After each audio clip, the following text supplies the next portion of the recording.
হর হর মহাদেব বন্ধুরা, আজ তোমাদের সাথে শেয়ার করব এমন একটা পবিত্র স্থান যেটা কেদারনাথ ট্যুরের মধ্যেই ইনক্লুড করতে হবে।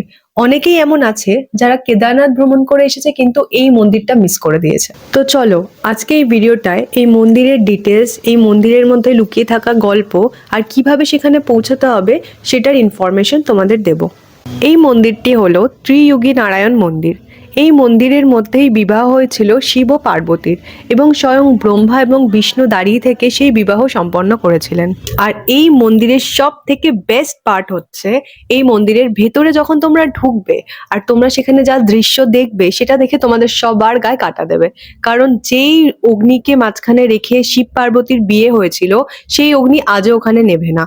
বছরের পর বছর, যুগের পর যুগ এই আগুন ওখানেই জ্বলে চলেছে। ভেতরে গিয়ে কি দেখা যাবে, মন্দিরের চারপাশে কি আছে, সমস্তটাই এই ভিডিওর মধ্যে তোমরা দেখতে পাবে। তাই সবকিছু ইনফরমেশন প্রপার পাওয়ার জন্য ভিডিওটি লাস্ট অবধি দেখতে থাকুন। এবারে আসছি যে ওখানে কিভাবে যাওয়া হবে, কতটা সময় লাগবে এবং ওখানে কোথায় থাকবেন সেই অপশনগুলোতে। কেদার বাবা দর্শন করার পরের দিন যেতে হবে ত্রিয়োগী নারায়ণ মন্দিরে। যদি আপনাদের পার্সোনাল গাড়ি বুক করা থাকে তাহলে সেই গাড়ি আপনাদের ত্রিয়োগী নারায়ণে নিয়ে যাবে, কিন্তু কিছু এক্সট্রা চার্জেস নেবে। আর কেউ যদি বাসে করে পৌঁছে থাকেন তাহলে সোনপ্রয়াগ থেকে প্রাইভেট গাড়ি পেয়ে যাবেন, যার কস্ট 2 থেকে 3,000 মতন পড়তে পারে।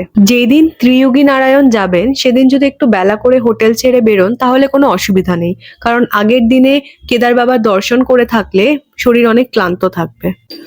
সোনপ্রয়াগ থেকে ত্রিয়োগী নারায়ণ মন্দির যেতে মিনিমাম 1.5 ঘন্টা সময় লাগবে।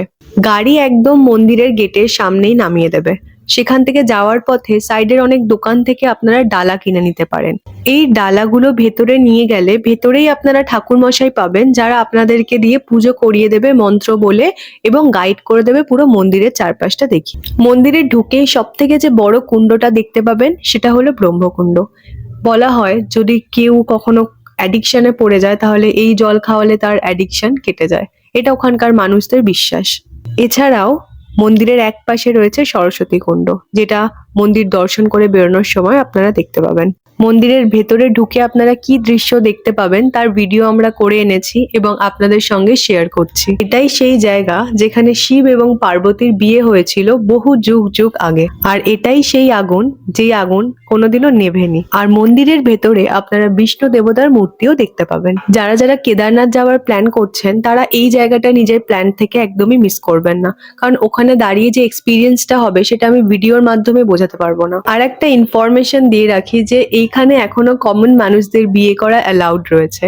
শুধু কমন মানুষও নয়, অনেক সেলিব্রিটিও এখানে এসে বিয়ে করে গেছেন। এখানে বিয়ে করার প্ল্যান থাকলে আগে থেকে পুরোহিতদের সাথে যোগাযোগ করতে হয় এবং তারা একটা অ্যামাউন্টের বাজেট করে দেয়।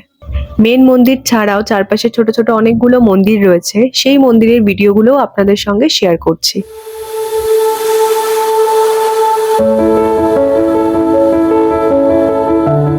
এখান থেকে ফেরার রুটের কথা আমরা কিছু বলছি না, কারণ আপনাদের নেক্সট ডেস্টিনেশনের ওপর ডিপেন্ড করছে আপনাদের ফেরার রুট, তাই সেটা আপনাদের ড্রাইভারের সঙ্গে আলোচনা করে নিতে হবে। তো এখানেই আজকে আমাদের এই ছোট্ট ভিডিওটি শেষ করলাম। যদি কোনো কোয়ারিজ থেকে থাকে আপনারা অবশ্যই কমেন্ট করবেন আর আমরা ফাস্টেস্ট রিপ্লাই দেওয়ার চেষ্টা করব।